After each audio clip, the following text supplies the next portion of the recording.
하나님의 오늘 우리에게 주신 말씀은 마가복음 12장 28절에서 34절까지의 말씀입니다.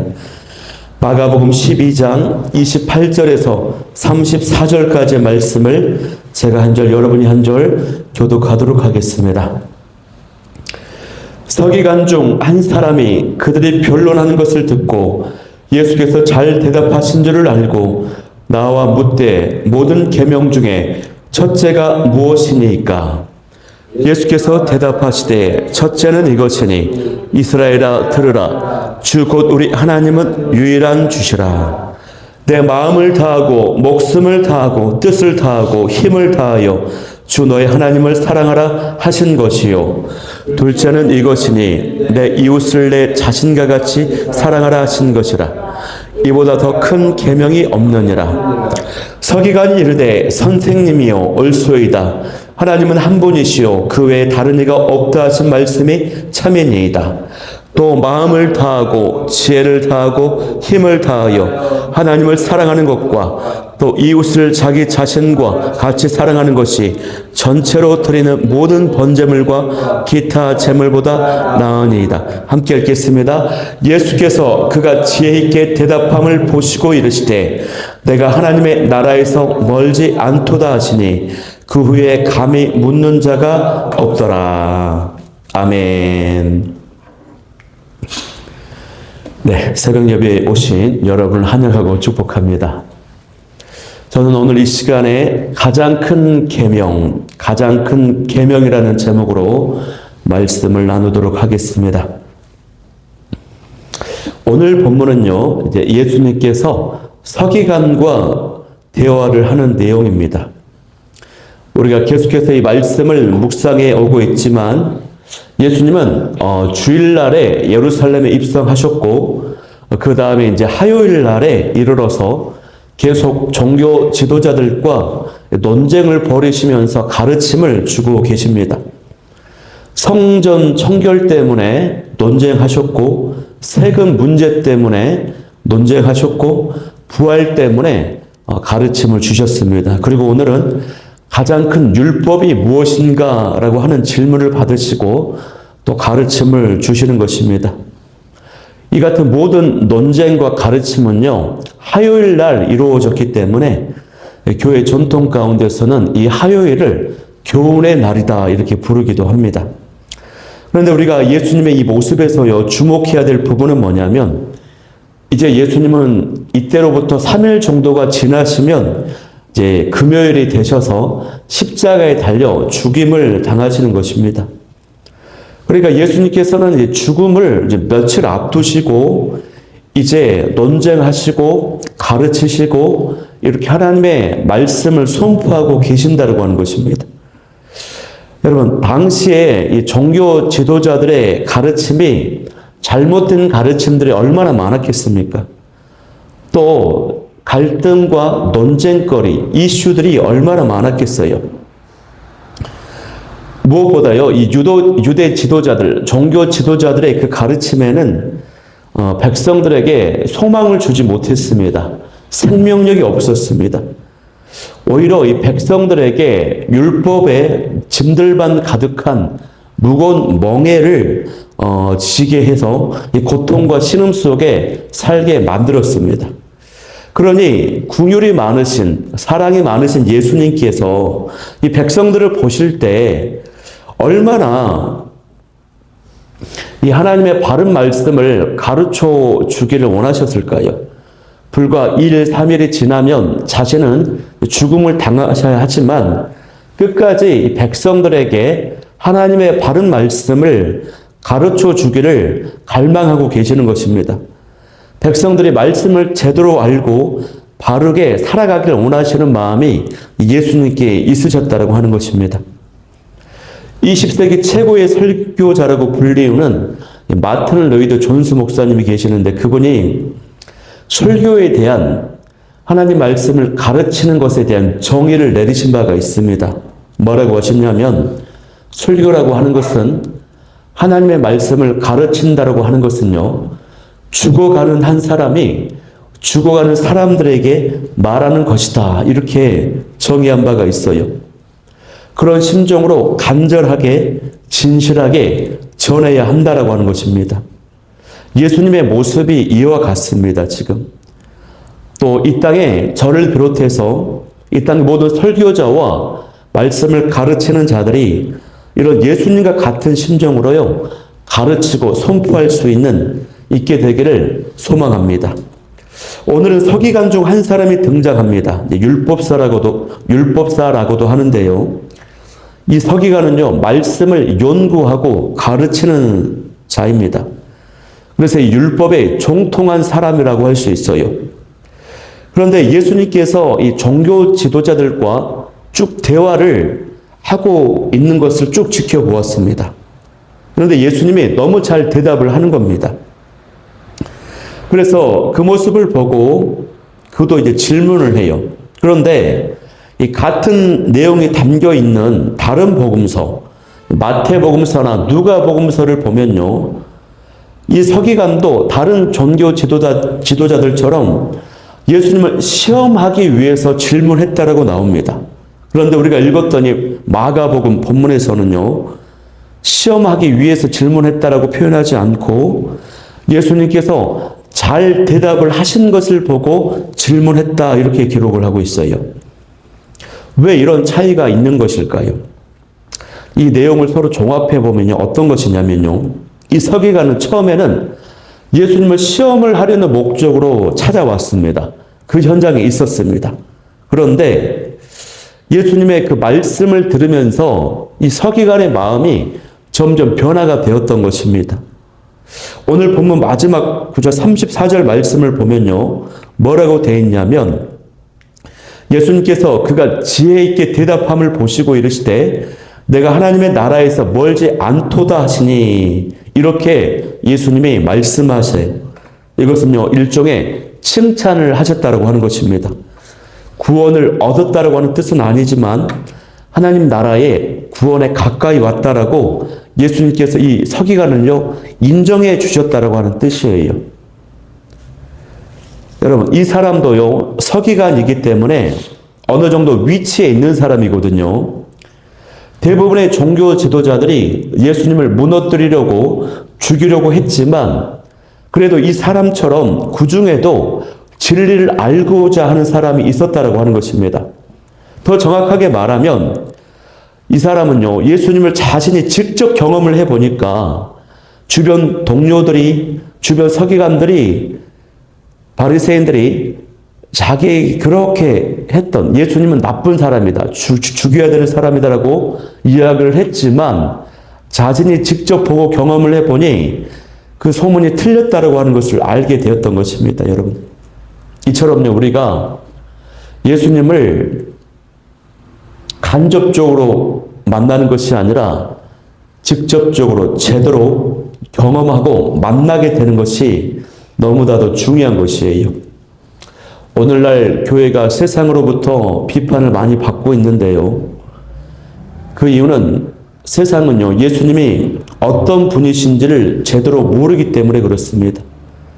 교회를 비판하는 많은 사람들이 예수님을 제대로 만나서 변화되고 구원받게 되기를 소망합니다.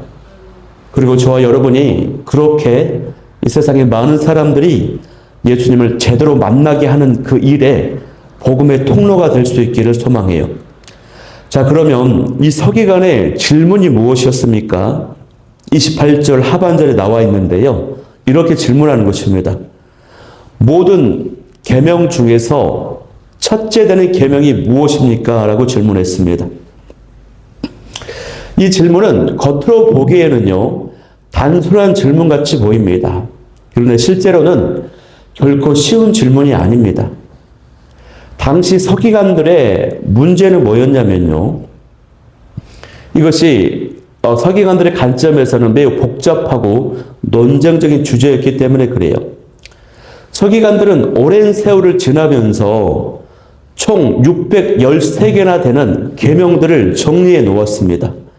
이것을 다시 두 개로 구분을 했는데 반드시 행해야 될 계명과 하지 말아야 될 계명으로 구분을 했어요. 그런데 현실적으로 그 누구도 이 계명을 지킬 수 있는 사람은 없었습니다. 불가능해요. 그래서 최소한 아주 중요한 계명이라도 잘 지키는 방향으로 이 계명들 사이에 우선순위를 정하는 작업을 했습니다. 그런데 문제는 서기관들마다, 학자들마다 어떤 계명이 더 중요한가에 대해서는 의견이 쉽게 모여지지가 않는 것입니다.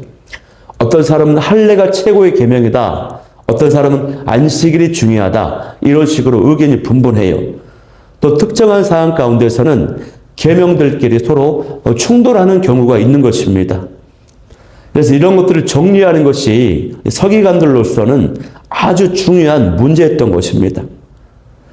이 질문을 받으신 예수님께서는요, 이 기회를 인생에서 가장 본질적이고 가장 위대한 가치인 사랑에 대한 계명, 이 가르침을 주시는 기회로 삼으셨습니다. 그래서 예수님께서 즉시로 대답을 하십니다.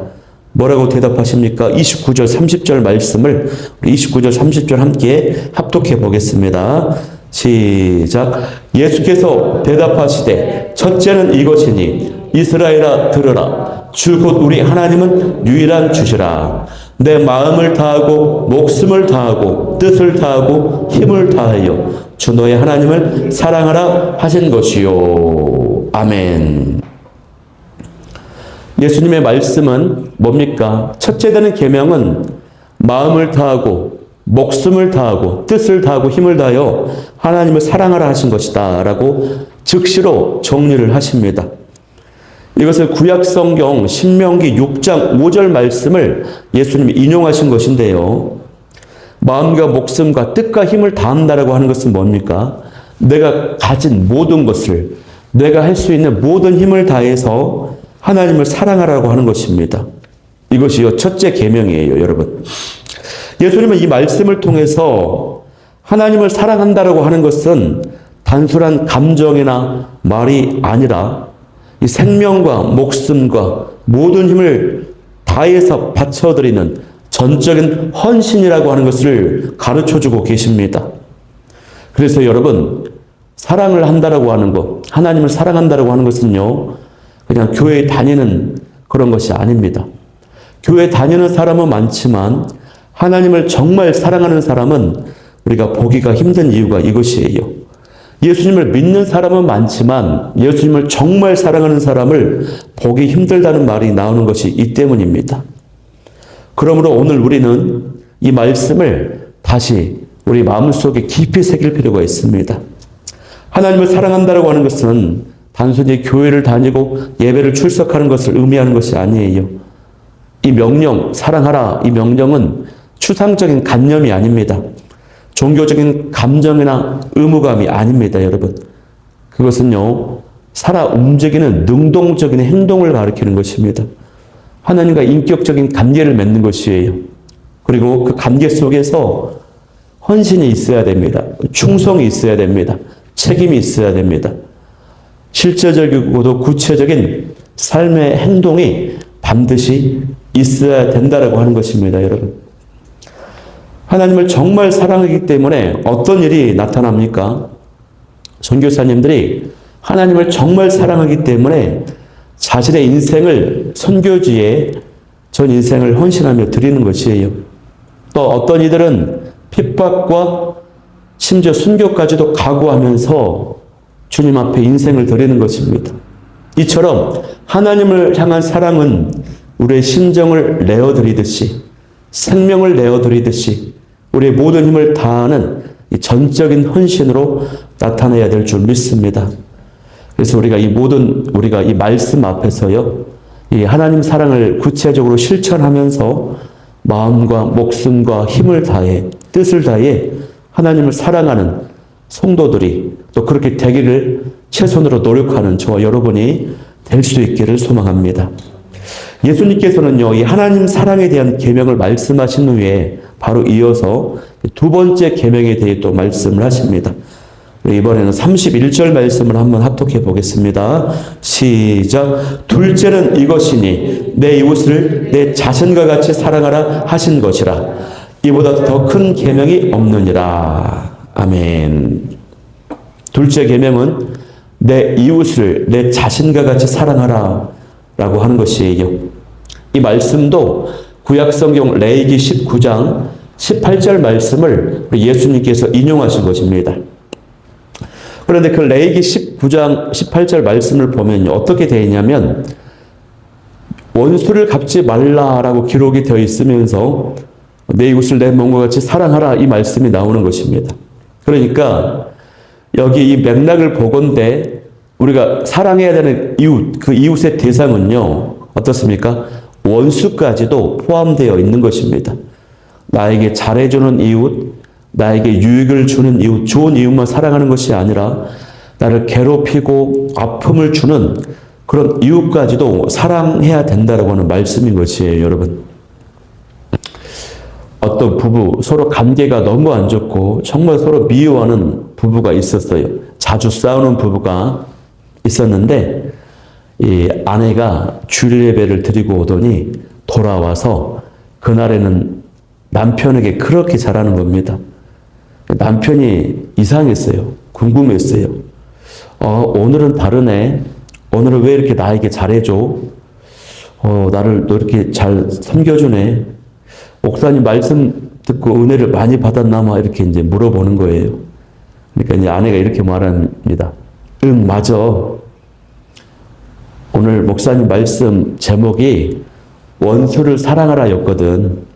그 말씀 듣고 내가 평생의 왼수인 당신을 사랑하기로 했어. 이렇게 하는 것이죠. 네, 유머 하나 했습니다. 네, 웃으십시오. 네.